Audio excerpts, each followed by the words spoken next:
नमस्कार, welcome to SGKG studies Guruji YouTube channel.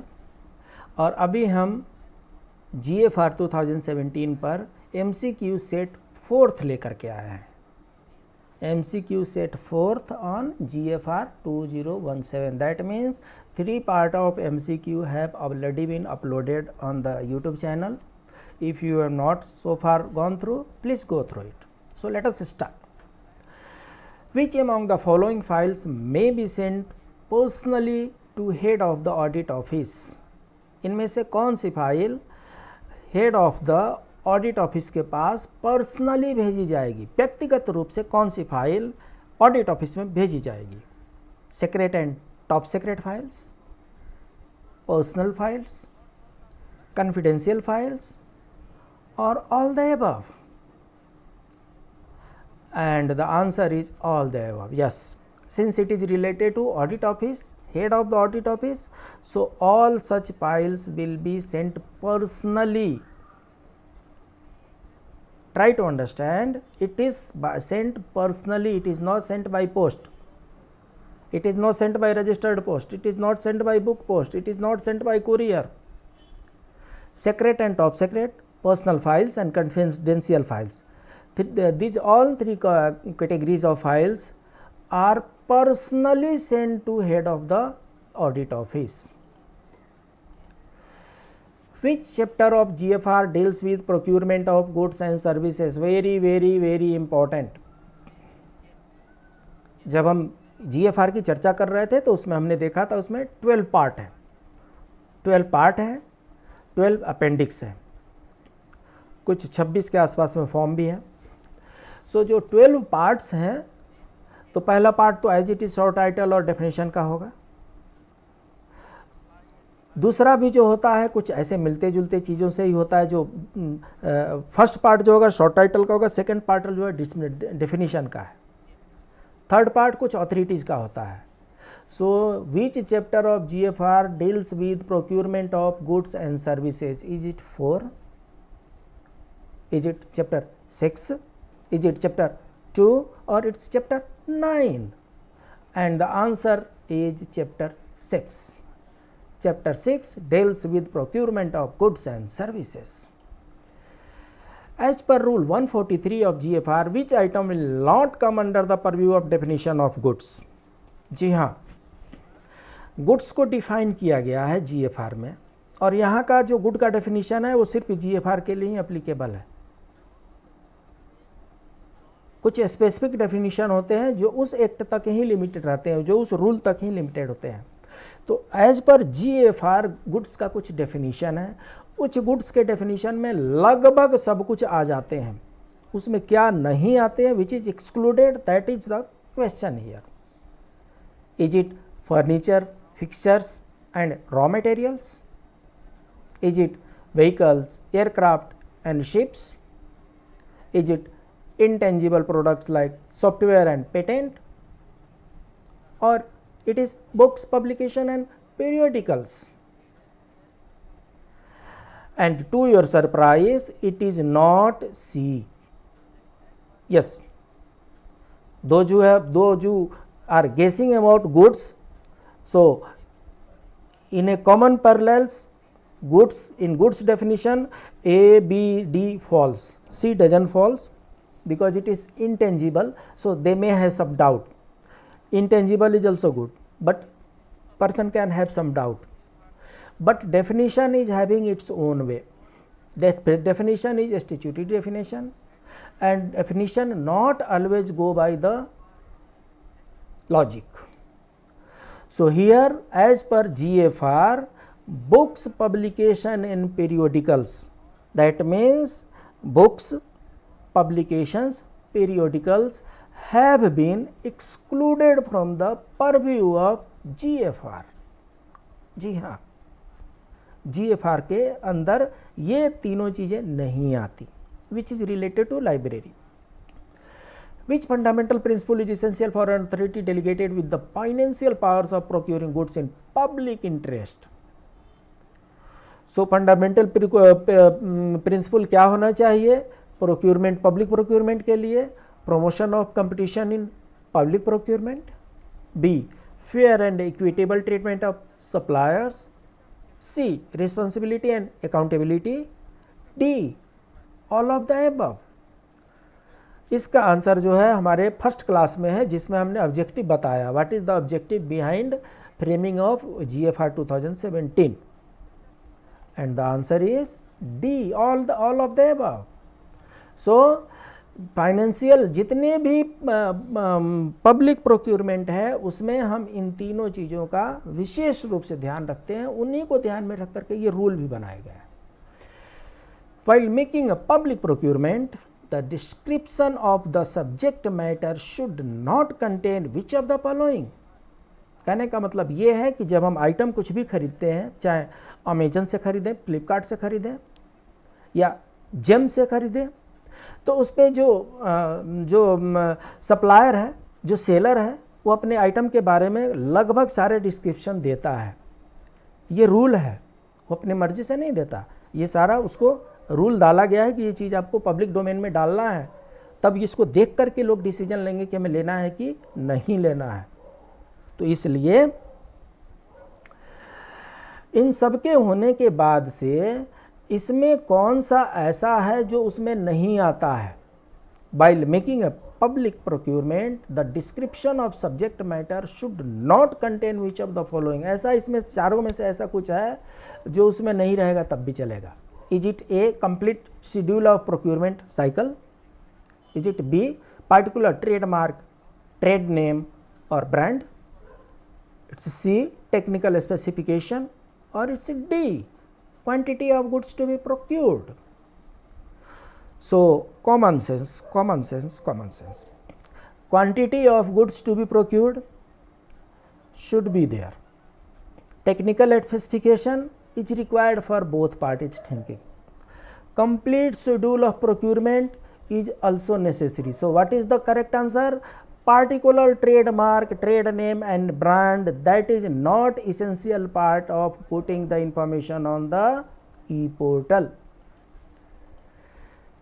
You can find OPEX model or CAPEX model in FRSR, Financial Handbook Volume 1, GFR or IPC. Without wasting time, CAPEX stands for capital expenditure. This is the CAPEX. CAPEX stands for capital expenditure. OPEX stands for operating expenditure. Operating expenses. This is expenditure. This is operating expenses. So these are the two different thinking of the demanding person. The demanding person is having different thinking. As per one module, he will book under OPEX, operating expenses, some whatever procurement he is doing. In one model he can fix in OPEX, operating expense, otherwise he can book in CAPEX, capital expenditure. So it is mentioned in GFR, General Financial Rules. In General Financial Rules, OPEX model and CAPEX model has been discussed.